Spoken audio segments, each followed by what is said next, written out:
ሰላም ለመላው ቤተሰብ ዛሬ በጣም አስፈላጊ የጤና መረጃ ለመስጠት መጥቻለሁ። ይኸውም ስለ ማርበርግ ቫይረስ ዲዚዝ የሚባል ነው። ስለ ምንነቱና ምልክቶቹና መከላከያ መንገዶቹን በጥቂቱ ማውራት ሞክራለሁ።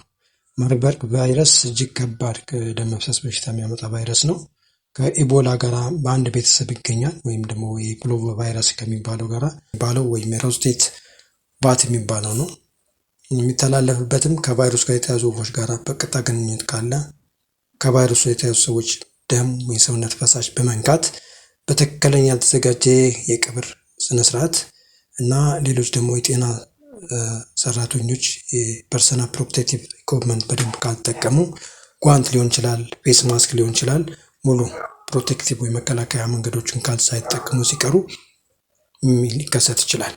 ምልክቶቹን ስናይ ከሁለት እስከ 1 ቀናት ውስጥ ምልክቶቹ ሊከሰቱ ይችላሉ። መጀመሪያ አካባቢ እንደ ጉንፋን የሚመስል ነው። አንዳንዴ ደግሞ እንደ ወባ ምልክት፣ ከፍተኛ ራስ ምታት፣ ደም ማስመለስ የመሳሰሉ ነገሮች ከአፍንጫም ሊሆን ይችላል ሊወጣ ይችላል። ስለዚህ ምርመራው ምንድነው? የፒሲአር የሚባለው ምርመራ ነው። የአርኤንኤ ቫይረስ ነው። በሱ ምርመራ ይደረግለታል። ህክምናው ስናይ ሰፖርቲቭ ነው፣ ድጋፍ ህክምና ነው የሚባለው። ትክክለኛ ህክምና ወይም መድኃኒት የለውም። ፍሉድ ወይም ደግሞ ሰውነታቸው ከፍተኛ ፈሳሽ ስለሚወጣ አይቪ ፍሉድ ወይም ደግሞ ኤሌክትሮላይት ማስተካከያም ያስፈልጋቸው ይችላል። ኦክሲጅን ካስፈልጋቸው እሱንም ሊደረግ ይችላል። ስለዚህ ሁሉንም የኢንፌክሽን ፕሮቴክቲቭ ኮንትሮል ሂደት በጠበቀ መልኩ መሆን ያለበት። ምክንያቱም የስተራላይዜሽን፣ ኢንቫይሮንመንታል ክሊኒንግ ሁሉንም ያካተተ ነው መሆን ያለበት።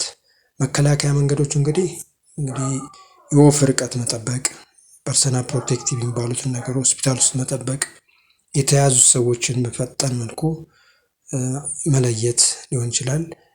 ሰስፔክት ወይም ደግሞ የተጋለጡ ሰዎችን ደግሞ እነሱ ለይቶ ህክምናውን ወይም ደግሞ ምርመራውን ማድረግ ይሆናል። አመሰግናለሁ።